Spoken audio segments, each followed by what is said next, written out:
शांति। प्रजापिता ब्रह्मा कुमारी ईश्वरी विश्वविद्यालय में आज एक ऐसी दिव्य आत्मा हमारे सामने है जो कुमारियों के लिए एक प्रेरणा स्रोत है। जी हाँ, ऐसी आत्मा जो समाज में रहते हुए भी अपने बलबूते पर, अपने पैरों पर खड़ी हैं। न सिर्फ अपने लिए बल्कि समाज के हर क्षेत्र में आप अपनी योगदान अदा कर रही हैं।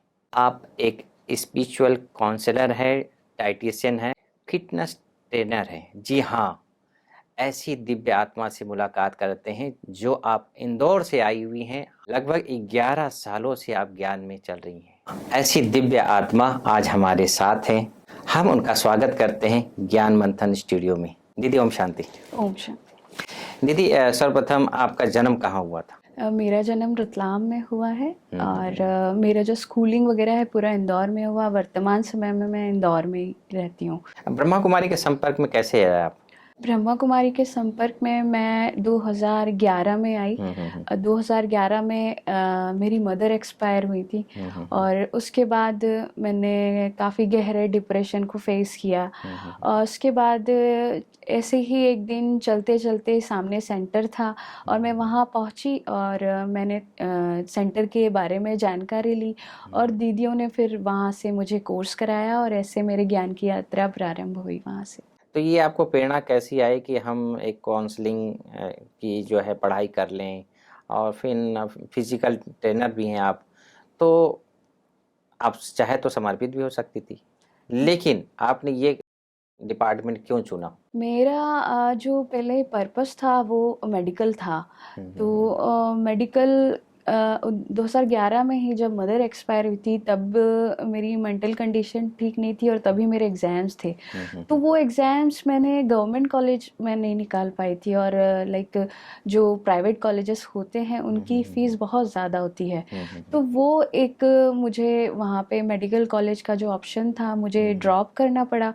फिर मेरे अंदर सेल्फ डिपेंड होने का, कुछ करने का एक जज्बा था कि मुझे करना है और साथ में मेरे आध्यात्मिक ज्ञान भी जुड़ चुका था जो मुझे अंदर से बहुत प्रोत्साहित करता था कुछ करने के लिए। तो मैंने फिर अपना जो ध्यान है, क्योंकि मेडिकल फील्ड मेरी चॉइस थी, तो मैंने फ़िटनेस के इसमें अपना करियर बनाया। मैंने डाइटिशियन का कोर्स किया, मैंने फ़िटनेस ट्रेनिंग का कोर्स किया और ये जो यात्रा है आध्यात्मिकता के साथ जुड़ने के कारण वो काउंसलिंग में बदल गई। जो भी हम सेवाएं करते थे तो साथ साथ हम लोग, जो मेरे पास केस आते थे वो उनके मनोवैज्ञानिक जो भी प्रॉब्लम्स होते थे वो भी फिर हम क्योर करने लग गए और उनकी काउंसलिंग करने लग गए। तो ऐसे एक ये दौर शुरू हो गया और सेवाएं शुरू हो गई साथ साथ। तो आपके पास बहुत सारे ऐसे केसेस आते होंगे, जैसे कोई एक केसेस, कोई ऐसा एग्जाम्पल आप देवें जो मानसिक रूप से बीमार, इस तरह के कुछ लक्षण होते हैं जो लगता है कि ये आदमी बीमार है। तो ऐसे कौन कौन से लक्षण हैं जो लगता है कि मानसिक रूप से ये बीमार है? हर दूसरा जो व्यक्ति है आप उसको ये कहते हुए सुन सकते हैं कि वो बहुत टेंशन में है, क्योंकि लाइफ बहुत आगे जा चुकी है, मॉडर्नाइजेशन हो चुका है, लोग अपने प्रोफेशन में बहुत अच्छा करके दिखाना चाहते हैं। तो ये जीवन की ये जो खुद को साबित करने की दौड़ में इंसान के ऊपर जो स्ट्रेस आता है, तो वो स्ट्रेस के कारण लोगों को मानसिक परेशानियों का सामना करना पड़ता है। ऐसे में उनकी मदद काउंसलर करते हैं, मनोवैज्ञानिक डॉक्टर करते हैं। तो ऐसे जब केस हमारे सामने आते हैं, क्योंकि कई बार तो लोग इसको एक्सेप्ट ही नहीं करते हैं कि वो किसी ऐसी प्रॉब्लम से जूझ रहे हैं जो मनोवैज्ञानिक है, जो मानसिक तौर पे उनको परेशान कर रही है। अभी कोरोना के बाद से ये काफ़ी अवेयरनेस आई है कि लोग उसके बारे में बात करना चाहते हैं। तो ऐसे जो केसेस आते हैं, लोग उसमें पहले जो उसका स्टेप होता है वो तनाव से शुरू होता है, परेशानियों से, मानसिक परेशानियों से शुरू होता है। आप अपने वर्क प्लेस में कंफर्टेबल फील नहीं करते हैं, कोई सिचुएशन आती है तो आप कंफर्टेबल फील नहीं करते और वो धीरे धीरे वो मानसिक जो परेशानियां हैं वो तनाव का रूप लेती है, गहरे डिप्रेशन का रूप लेती है और परेशानियां बढ़ते बढ़ते फिर वो जब खुद से वो टॉलरेट नहीं हो पाती है, तब हमें काउंसलर के, एक डॉक्टर की ज़रूरत पड़ती है। और वहाँ पे काउंसलिंग का एक दौर चलता है। पीड़ित व्यक्ति है वो उससे धीरे धीरे काउंसलिंग के थ्रू वो बाहर आता है। तो हमें कई सारे लक्षण होते हैं, स्ट्रेस होता है, तनाव होता है। शुरुआत टेंशन से होती है, लेकिन बाद में एक गंभीर परेशानी बन जाती है, एक ट्रेट्स बन जाते हैं ये।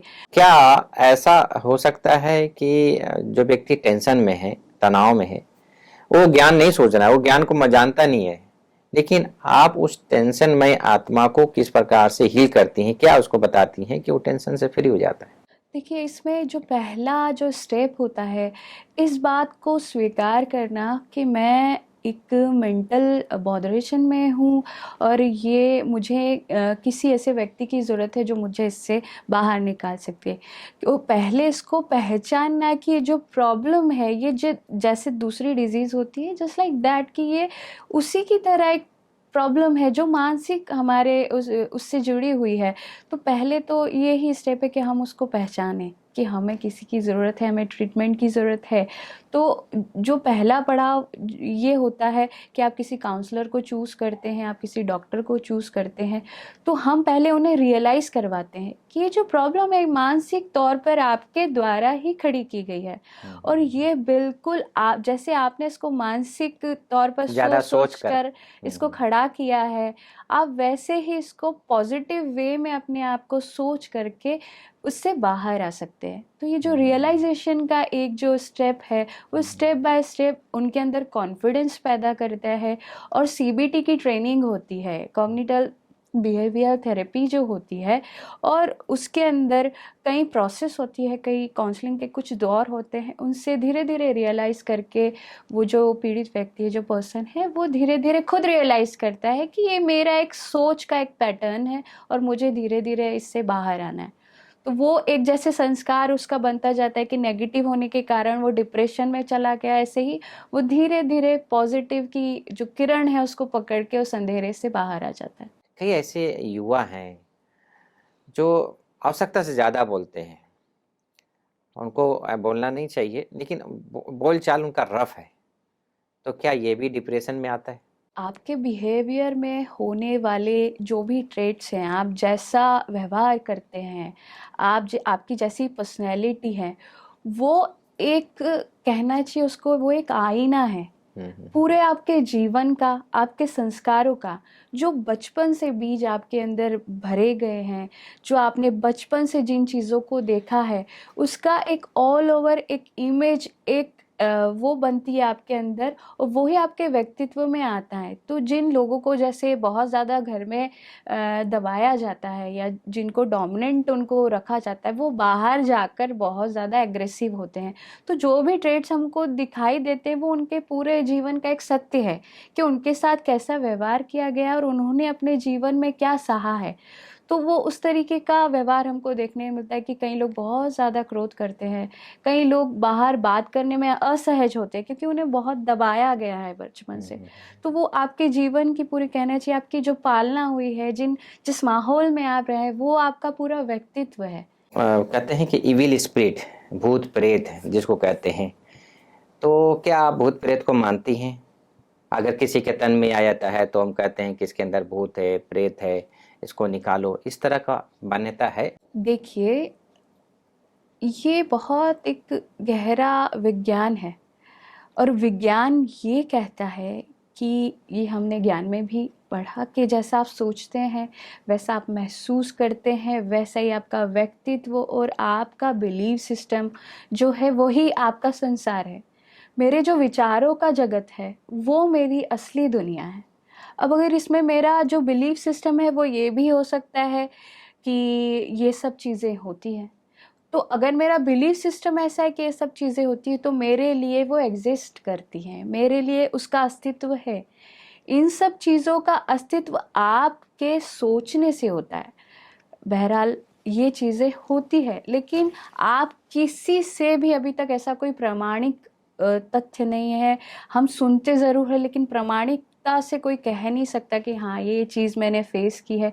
जो वो कहते हैं, उन अनुभवों के पीछे एक बहुत गहरा सत्य छुपा होता है, उनके पीछे उनके बचपन की कोई ऐसी घटना होती है, कोई सप्रेशन होता है जिसके कारण वो ऐसा करते हैं। जिन्हें लगता है कि हमारे अंदर कोई आत्मा आती है या भूत होते हैं, इसके पीछे जिन्हें कहीं दिखाई देते हैं, उन आत्माओं के पीछे ये होता है कि वो बचपन से उनके घर में भय का माहौल होता है। और आत्माओं के अंदर हमने ज्ञान में देखा कि उस आत्मा में पूर्व जन्मों के भी भय के संस्कार हैं।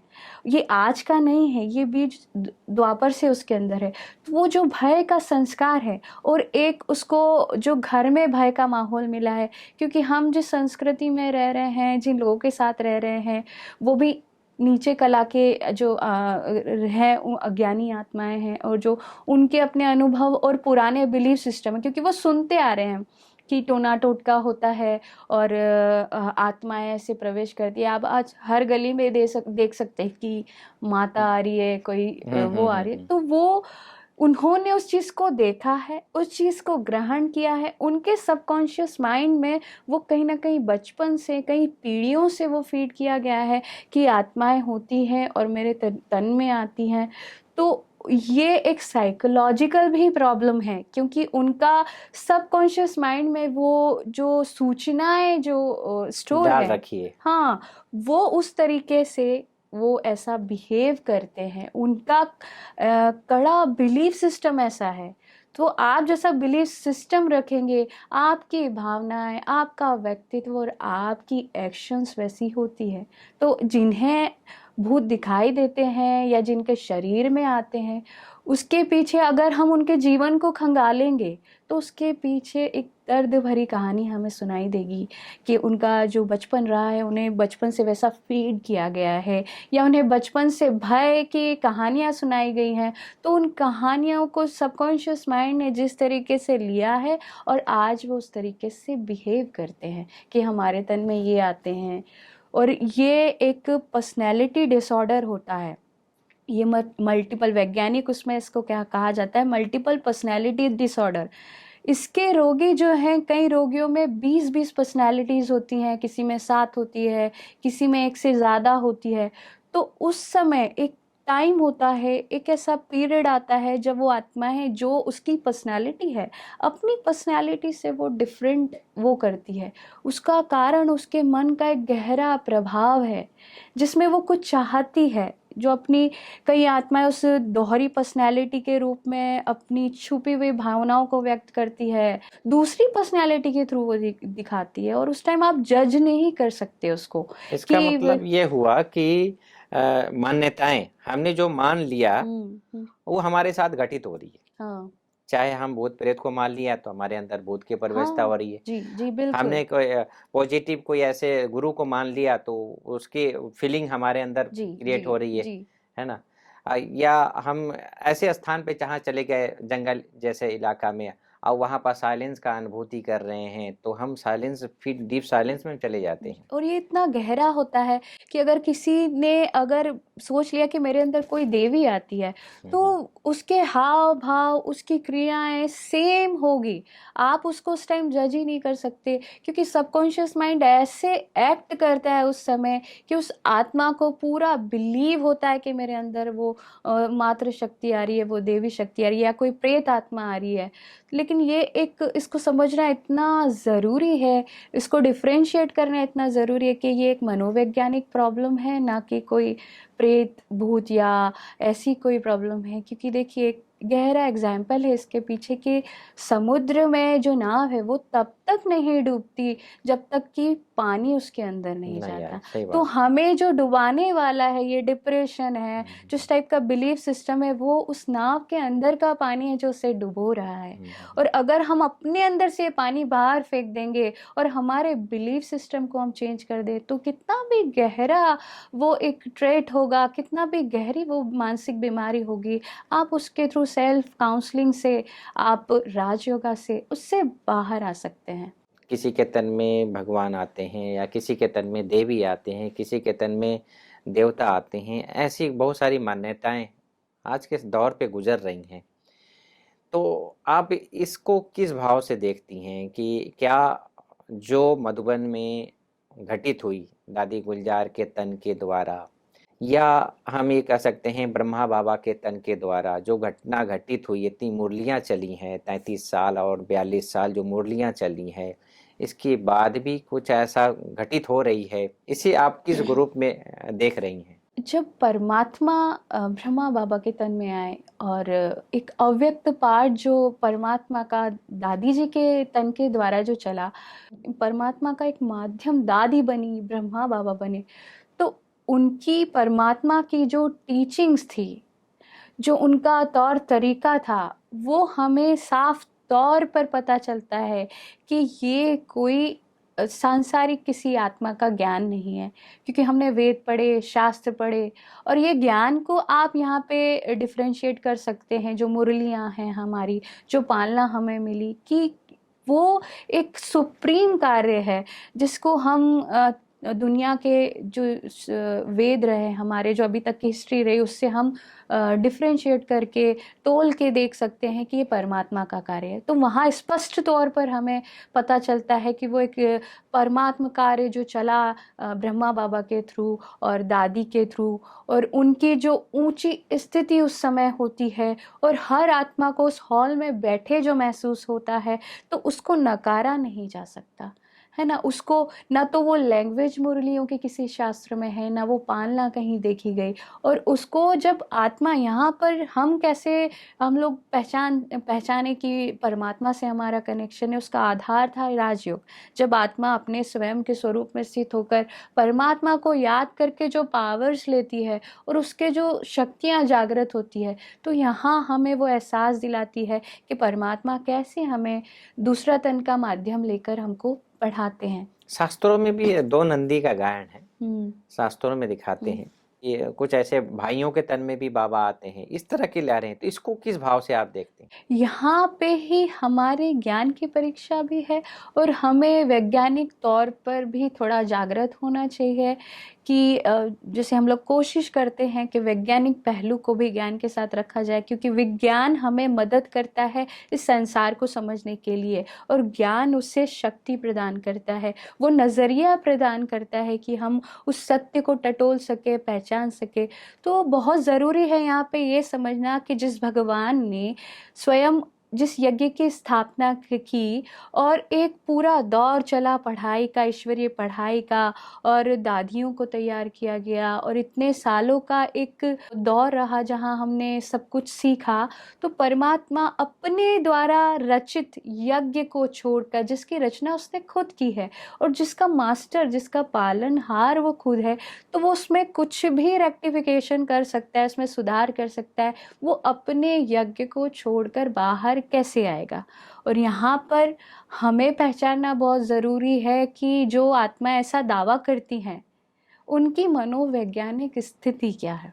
क्योंकि आपको यहाँ पर तोलना होगा कि जो दादी की स्थिति रही है, जो ब्रह्मा बाबा की स्थिति रही है, उस स्थिति को आप दूसरी लोगों की स्थिति से कंपेयर करके देख सकते हैं, जी जी जी, है ना। सही कि बात है। उनकी इतनी योग की इतनी अवस्था, उनका इतना पुण्य, उनका इतना त्याग, और आज उठ करके बीच में से अगर कोई भी कुछ कहने लग जाए कि मेरे अंदर बाबा आते हैं या वो, तो उसकी सत्यता को कैसे स्वीकारा जा सकता है?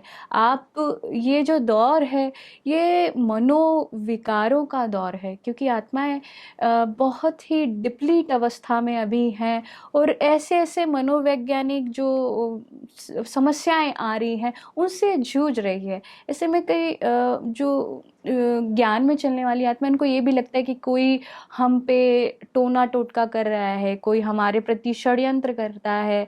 तो ये आपका बिलीफ सिस्टम है, क्योंकि आपको ऐसा लग रहा है, आप उसी बारे में इतना विचार कर रहे हैं, इतना विचार कर रहे हैं कि वो आपकी पूरे व्यक्तित्व को प्रभावित कर रहा है। तो ऐसे में जो भी भाई बहनें ऐसा दावा करते हैं, हमें उसे मनोवैज्ञानिक तौर पर देखना चाहिए, उसके हर तथ्य को देखना चाहिए कि भगवान इतने बड़े यज्ञ को छोड़कर बाहर कैसे आएगा। और भगवान जब पूरी पूरी जो पढ़ाई है हमें करा चुका है, और अब यहाँ हमारे प्रत्यक्ष होने की बात है, जहाँ हमें अब सबूत देना है कि हमें संपूर्ण होना है, तो वो एक दौर है। तो पढ़ाई के जो स्टेजेस हैं, उनको समझना भी बहुत ज़रूरी है। और वो आत्माएं जो ऐसा कर रही है, आप उनके बैकग्राउंड को भी चेक कीजिए कि अगर आप बैकग्राउंड चेक करेंगे तो पाएंगे कि कहीं ना कहीं उनके अंदर एक हीन भावना रही है। उन्होंने दादियों को और उनको देख के ऐसा भी क्रिएट किया कि काश भगवान मेरे तन में आता। और सभी को दादी को देख के ये तो लगता ही होगा कि काश इतने भाग्यशाली हम होते। तो जो ये छुपी हुई हीन भावना, ये छुपा हुआ जो एक वो था, तो वो अलग ले जाकर उसने उनको खड़ा कर दिया है और वहाँ उनकी वो भावनाएं व्यक्त हो रही है जो उसमें वो शो कर रही हैं कि मेरे तन में भगवान आ रहा है। और वो वैसे ही एक्ट कर रही हैं कि जैसे बाबा मुरलियाँ चलाता था। अब यहाँ पे हम ये चेक करें कि अगर कोई दूसरी आत्मा होगी बाहर की, तो उसने तो ज्ञान सुना नहीं है कि वो एविल सोल उनके अंदर जा कर के वो ज्ञान सुनाने लगे, क्योंकि उसका तो कोई कनेक्शन नहीं है। क्योंकि आत्मा के शरीर छोड़ने के बाद उसकी मेमोरी, उसकी स्मृति वो बहुत एक अलग चीज़ है। तो उसको समझना फिजिकल फॉर्म में कि उसको ज्ञान की सारी स्मृतियां रहे वो और किसी के तन में आके वो ऐसा एक्ट करे, ये वैज्ञानिक तौर पर, मनोवैज्ञानिक तौर पे पॉसिबल नहीं है। लेकिन ये उसी आत्मा के छुपे हुए भाव हैं, उसकी हीन भावना है, वो दबा हुआ संस्कार है जिसमें वो चाहती है कि उसके तन में भगवान आए, जिसको वो ऐसे आत्माएं जो एक्सप्रेस कर रही है। और हमारे जो भोले भाई बहन हैं वो बाबा के प्यार में उन आत्माओं तक भी खींचे चले जाते हैं और उनका फिर बिलीफ सिस्टम ऐसा बन जाता है कि हाँ इनके तन में बाबा आता है वो, और कहीं ना कहीं समाज में वो एक मैसेज चला जाता है और ज्ञान से आत्माएं भगवान के घर को छोड़ के वहाँ चले जाती हैं। तो ये एक बहुत गहरा विज्ञान है और इस पहलू को समझना बहुत ज़रूरी है कि आप मनोवैज्ञानिक को थोड़ा सा जो पहलू है उसको समझिए कि ये एक मानसिक बीमारी है। मधुलिका बहन, मैं अपना एक खुद का एक घटना सुना रहा हूँ। ये है शायद 1998 का। मैं रोटी डिपार्टमेंट में सेवा करता था। सेवा का मेरा मेन रीजन था बाबा और सेवा जी। हजारों लोग वहाँ रोटी बनाते थे, मिलते थे, सब कुछ करते थे। लेकिन मैं बाबा की याद में, बाबा के सब संबंधों में हर समय बिजी। बाबा के वो जो फरिश्ता स्वरूप है ना, बस उसको ही यूज करता था। इस दौरान मेरे अंदर भी वो कॉन्शियस आ गया, मेरे अंदर खुद के अंदर कॉन्शियस आ गया कि मैं फरिश्ता बन चुका हूँ। और हाव भाव सब कुछ वही चल रहा था और सब कुछ संकल्पों से मैं कर रहा था। जो संकल्प कर दिया हो जाता था। और ये सब काफी समय तक चला, ताकि फिर परिस्थितियां आई। आगे बहुत सारी परिस्थितियों को पार करते हुए आज बाबा ने ये प्लेटफार्म दिया। तो हमने अपने ऊपर भी नोट किया कि हम जो सोचते रहते हैं ना, वो ऐसा हम बन जाते हैं। हाँ, और बाबा उसी को तो शस्त्र के रूप में यूज करते हैं ना, हाँ और हमें अपनी पुरानी स्मृति दिलाते हैं कि आप हाँ। बहुत दिव्य आत्मा हो, आप इस ब्रह्मांड की एक शक्ति हो। तो कैसे स्मृतियों को हम सजाते सजाते कि मैं मास्टर सर्वशक्तिमान हूँ, ये करते करते हम दिव्यता की ओर बढ़े। और दिव्यता जब संपूर्ण हो जाएगी तो हम फरिश्ते, फरिश्ते से फिर देवताई सफर हम तय करेंगे। तो यही स्मृति का ही तो ये खेल है और इससे ये मनोविज्ञान जुड़ा हुआ है। और वो उसको ऐसे एक्सप्रेस कर रहे हैं कि उनका वो गहरा बिलीफ सिस्टम है कि मेरे अंदर परमात्मा आते हैं। और जिसको ये बिलीफ सिस्टम है, पूरी दुनिया भी खड़ी होकर के अगर उनको कहेगी तो वो नहीं मानेंगे, क्योंकि वो उनके जगत की सच्चाई है और वो जो सत्यता है उससे वो खुद भी उसको एक्सेप्ट नहीं कर पाते। लेकिन जो बाहर हैं, जो उनको देख करके वहाँ जा रहे हैं, उन्हें एटलीस्ट इस चीज़ को समझना बहुत ज़रूरी है कि ये जो दौर है इसमें मानसिक परेशानियां बहुत सारी आ रही हैं। तो हमें उन्हें समझना होगा, अपने आप की भी हमें मेंटल कंडीशन जो है उसको स्वस्थ रखना होगा, क्योंकि आगे आने वाले दौर में परेशानियां और जो गतिविधियां ऐसी होगी कि हमें मेंटल तौर पे जो बहुत स्ट्रांग रहने की ज़रूरत है। और अभी भी देख रहे हैं हम कि जो दुनिया में जो माहौल है, एक अनसर्टेनिटी का जो माहौल है, उसमें आप बाबा ने जो कहा तो वो कैसे हम परीक्षाओं को पास करेंगे कि हमारी स्मृतियां बहुत स्ट्रांग होगी, हमारा बिलीफ सिस्टम बहुत साफ होगा, हमारा निश्चय बहुत अटूट होगा, तभी तो ना हम आगे अडिग रहेंगे। तो जिनका निश्चय हिल रहा है वो कहीं ना कहीं निश्चय में भी उनके कमी है, और जो है साफ तौर पे हर चीज़ को उन्होंने क्लियरली समझा नहीं है। क्योंकि यहाँ आप बाबा की शिक्षाओं को और वो जो मुरलियाँ चल रही हैं उनको कंपेयर करके देख सकते हैं कि जो कहाँ वो जो दिव्य ज्ञान है और उसको कहाँ एक जो ऐसे दिखाया जा रहा है, उसमें बहुत अंतर है।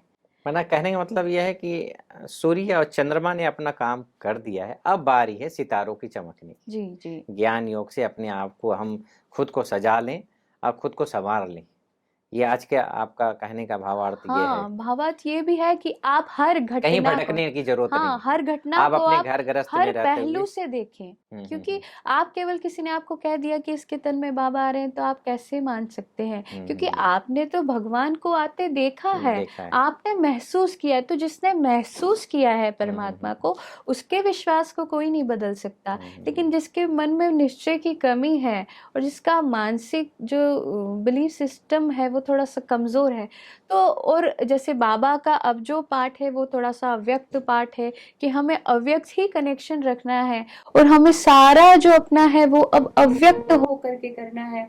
और स्थूल की जैसे हमें बाबा से आदत मिली है मिलन मनाने की, तो वो जो याद और प्यार भी है इसके अंदर के परमात्मा आप क्यों नहीं है ऐसे स्थूल में आ रहा है, तो वो भी कहीं उनको एक वो प्रेम भी उनको भटका के ले जा रहा है कि वो कहीं स्थूलता जो मधुबन में बाबा आते थे, अभी बाबा आ नहीं रहे, गुलियार दादी नहीं है। तो यहाँ पे हमें परमात्मा के पाठ को भी गहराई से समझना है कि अब उसका पाठ क्या, क्योंकि दौर यज्ञ के इतिहास को देखेंगे तो पहले ब्रह्मा बाबा फिर दादी, और यज्ञ का दौर बदलता गया है। उसमें शिक्षाओं का तरीका भी बदला है, सेवाओं का तरीका बदला है, क्योंकि हम एक परिवर्तन के दौर में हैं। तो कई चीजें बदले कि उस परिवर्तन को स्वीकार करना और उसके अकॉर्डिंग ज्ञान में चलना, और ऐसी जो चीजें हैं ये भविष्य में होती रहेगी, साइड सीन है, इनको क्रॉस करना होगा।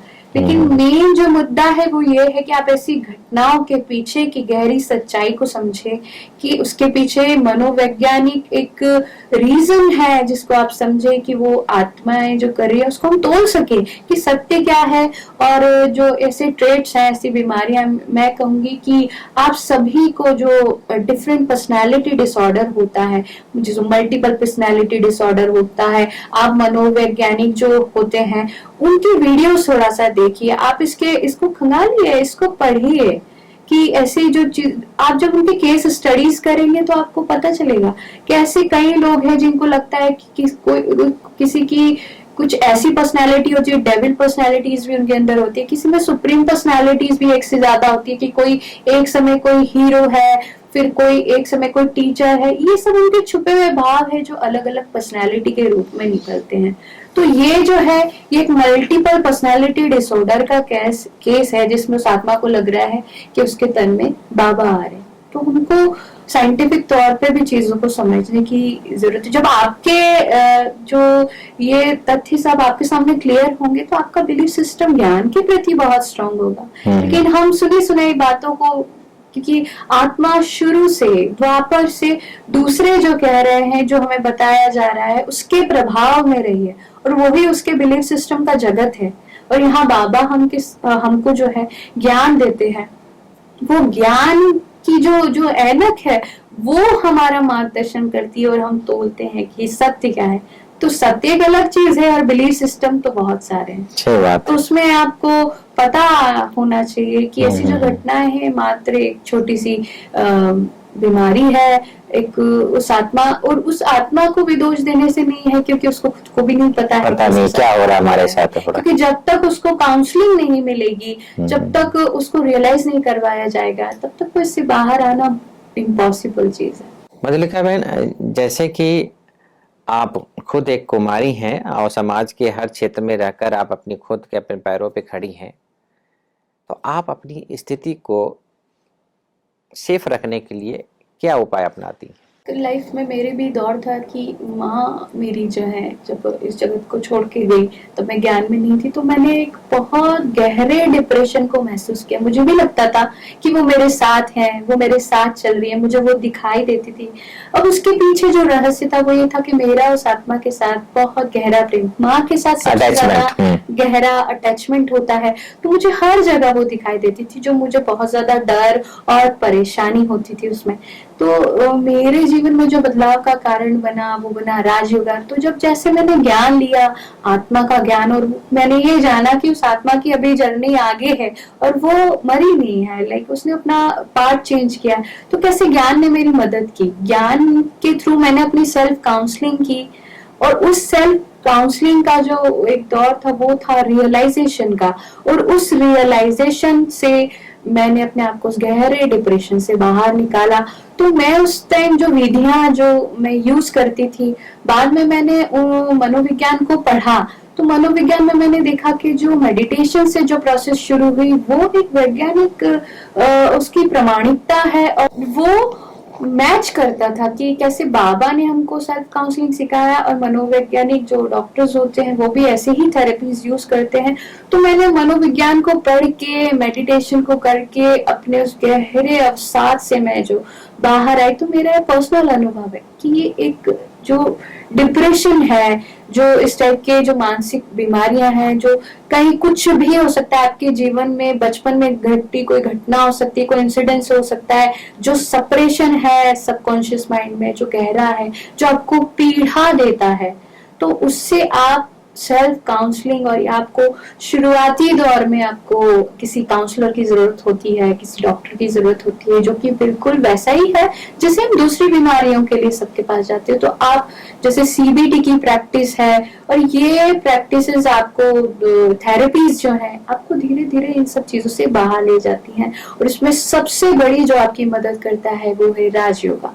तो जैसे आप परमात्मा से पावर लेते हैं और एक सेल्फ काउंसलिंग आप करते हैं, तो वो थेरेपीज भी आपको मदद करती है और आप धीरे धीरे इससे बाहर आ सकते हैं। मतलब राजयोग ही आपकी सेफ्टी का साधन? हाँ, मैंने जो राजयोगा से सीखा, जो मैंने काउंसलिंग देखी, जो वो था वो ही सेम जो है मनोवैज्ञानिक जगत में वो जो कहते प्रणालियां, जो एक मेथड बनी हुई है, वो बाबा का ज्ञान और वो सब मैच करता, बड़ा सॉफ्ट है ये। हाँ, बहुत मैच करता था कि यहाँ पे भी हम बाबा के ज्ञान को लेके सेल्फ काउंसलिंग करते कि मैं आत्मा हूँ, मैं तो पॉजिटिव हूँ, और सीबीटी में भी यही दिखाया जाता है कि आप जो पॉजिटिव अफर्मेशंस करें, और बाबा का ज्ञान भी हमको, बाबा बार बार पॉजिटिव अफर्मेशन पे जोर देते हैं कि आप आत्मा हो, आप तो पवित्र हो। तो वो मैंने देखा कि कैसे मेल है उसका, कि बाबा जो एक सुप्रीम मनोवैज्ञानिक है, उसमें स्नेह जुड़ जाता है, और ये एक शिक्षा है।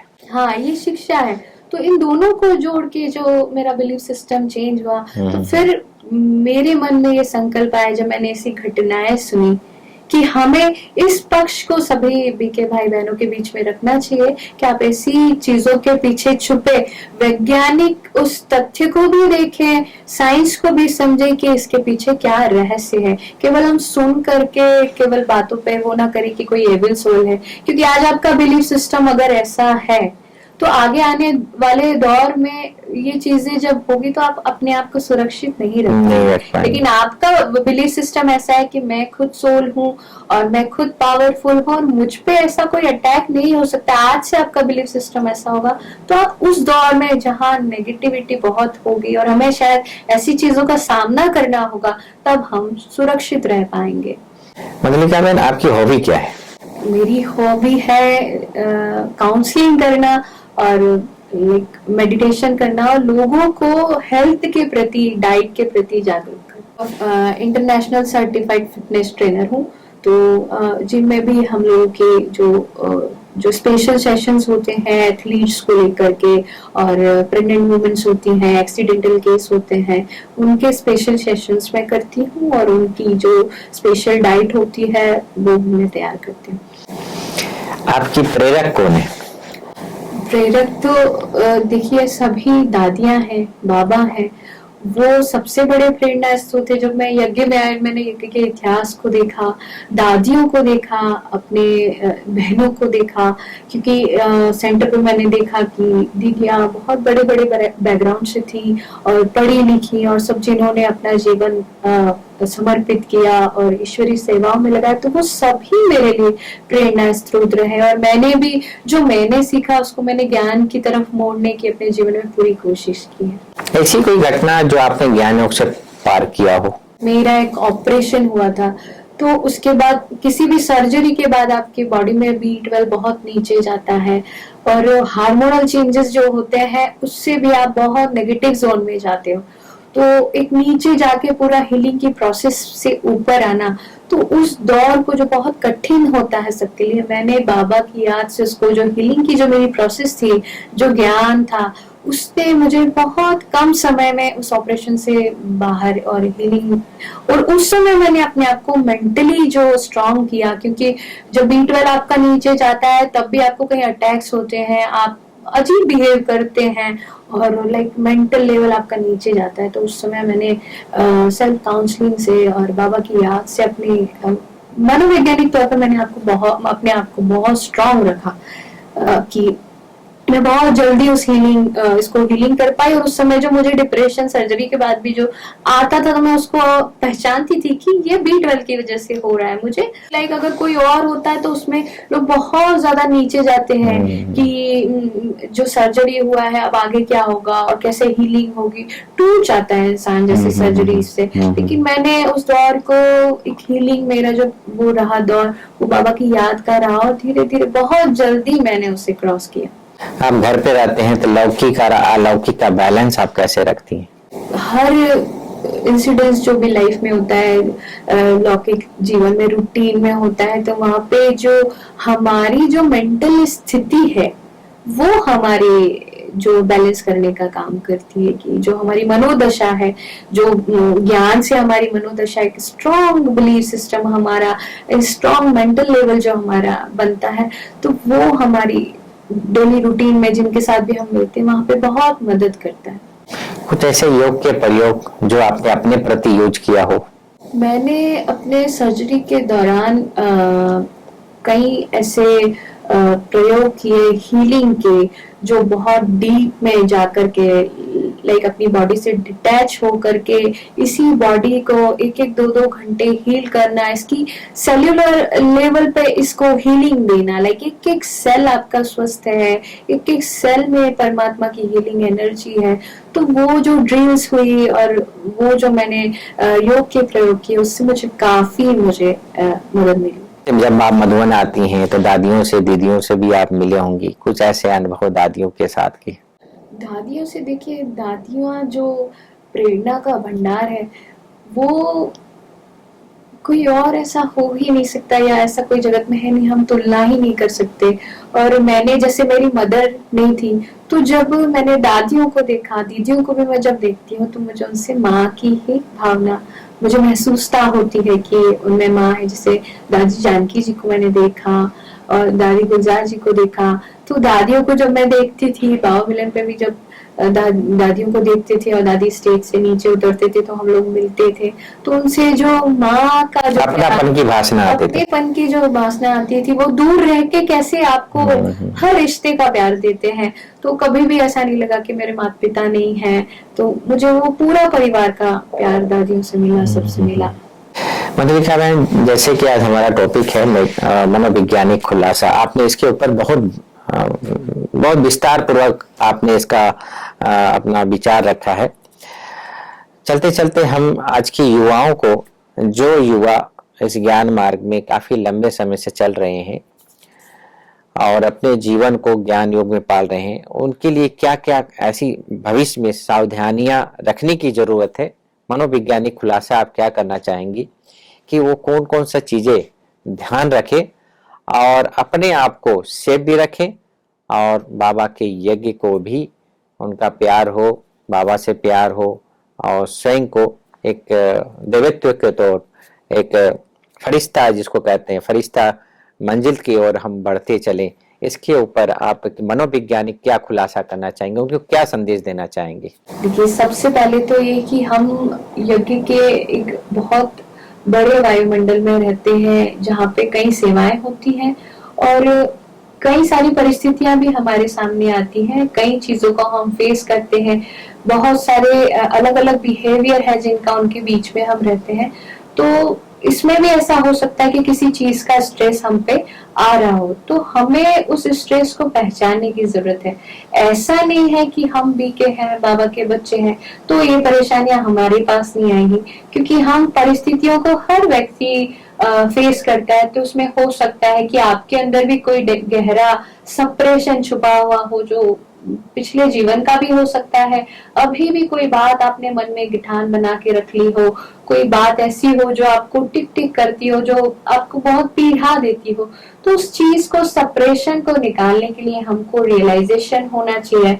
आप सेल्फ काउंसलिंग से उसको निकालें, और अगर नहीं होता है तो लाइक आप उसको किसी काउंसलर से, या ज्ञान में भी ऐसे बड़े भाई बहन हैं जैसे गिरीश भाई हैं और शिवानी दीदी हैं, ये इनके थ्रू आपको काउंसलिंग में मदद लेनी चाहिए। अपनी उस एक गहरे संस्कार को समझने की बहुत जरूरत है।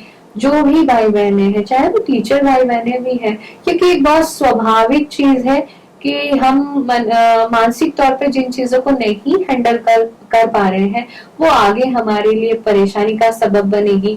तो आप आज उसको हील करके निकालेंगे नहीं, तो वो एक गहरा बिलीफ सिस्टम आपके लिए बन जाएगा, और वो आपको हमेशा आपके व्यक्तित्व को परेशान करता रहेगा।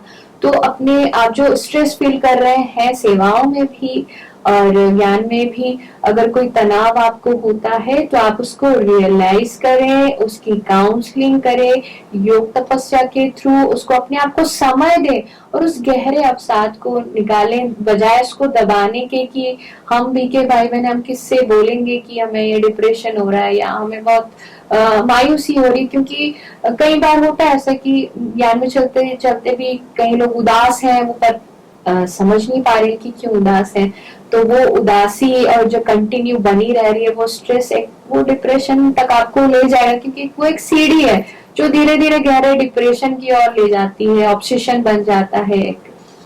तो मैं चाहूंगी कि आप इसको बहुत हल्का रखें, आप इसको रियलाइज करें और आप इसको दूर करें, और आपको इसमें लगता है कि आपको मदद की जरूरत है तो वो मदद भी आप जरूर लें, और आप इस चीज से बाहर आए और एक स्वस्थ मानसिक जिंदगी आप जिए, क्योंकि आपकी मनोस्थिति जैसे होगी आपका जीवन वैसा होगा। दोस्तों, आज जिस प्रकार से मधुलिका दीदी ने हमें मनोवैज्ञानिक खुलासा के बहुत सारे ऐसी बातें बताई जो कि हमें स्वयं को स्थिर करने की आवश्यकता है। जी हाँ, एक पानी जब ठहर जाता है तो हम अपना छाया हम देख सकते हैं और बहुत अच्छी छवि उसमें दिखाई देती है जब हम उसमें ठहराव को हम देखते हैं। इसी प्रकार से इस समय यह जो वक्त जा रहा है, आप अपने घर गृहस्थ में रहते हुए, आश्रम में रहते हुए, मधुबन में रहते हुए, जहां पर भी आप हैं, उस जगह को पॉजिटिविटी से भरें। हमारा देश भारत सोने की चिड़िया कहलाती थी और वह फिर रिपीट हो रहा है, और वह समय आ रहा है, और समय हम बच्चे लेकर आएंगे। हम नहीं तो कौन होगा, और कोई दूसरा है क्या? इस बात को, इस तर्क को आप समझें और घर बैठे ही स्वयं को सेफ भी रखें और बाहरी आडंबर से, बाहरी जो विचारधारा से, उससे अपने आप को दूर रखें। हम ये नहीं कहना चाहेंगे कि बाहर का समाचार ना सुने जरूर, लेकिन उसको आप समेटने की कोशिश करें, क्योंकि व्यर्थ के विचार है वो। आत्म संशोधन, आत्म दर्शन के विचार नहीं है। जितने जितने हम आत्म दर्शन करेंगे, आत्मचिंतन करेंगे, परमात्म चिंतन करेंगे, उतना उतना हमारा ओरा भी बढ़ेगा और हम एक अच्छे मार्गदर्शन, एक लाइट हाउस, माइट हाउस बन सकते हैं। भारत हमारा बहुत ही सुंदर स्थान है जहां हम लोग जन्म लिए हैं। ऐसी दिव्य आत्माएं भी आज भारत में विद्यमान हैं जो भारत को स्वर्ग बनाने में लगे हुए हैं। तो आज के एपिसोड से आपको एक ही हम बात करना चाहेंगे कि आपको अपने जीवन को भटकाए नहीं, बल्कि स्थिर रखें और साक्षी बनकर, बाबा के साथी बनकर, हमें मालूम है कि भगवान कहाँ है और क्या कर रहा है और कैसे हम उसके साथी बनकर रहें। जब इतना एड्रेस हमें पता चल गया, उसने वायदा किया है कि मैं तुम्हारा, तुम मुझे बाबा कहो, बाबा आ जाओ हम आपके साथ हैं। बस ये छोटे से दिल की बात जो हम सुनते आए हैं, ये गीत सुनते आए हैं, दिल का हाल सुने दिले वाला, ये है बहुत पुरानी गीत, लेकिन दिलवाला सुनता है जब हम दिल से उसको बोलते हैं, बुलाते हैं और आ जाता है। इस तथ्य को समझें और घर बैठे सुखी रहें, कहीं भी भटकने की आवश्यकता नहीं है। और जो हमें मुरलियां मिल रही हैं, जो हमें मर्यादाएं सिखाई जा रही हैं, जो हमें नियम कानून बताए जा रहे हैं, उस पे चलते रहें। एक नई दिशा, नई दशा हमारी बनती जाएगी। इसी आशा और विश्वास के साथ कि हम फिर एक नए एपिसोड में आपसे मिलते हैं, तब तक के लिए ओम शांति। मधुरिका बहन, ओम शांति।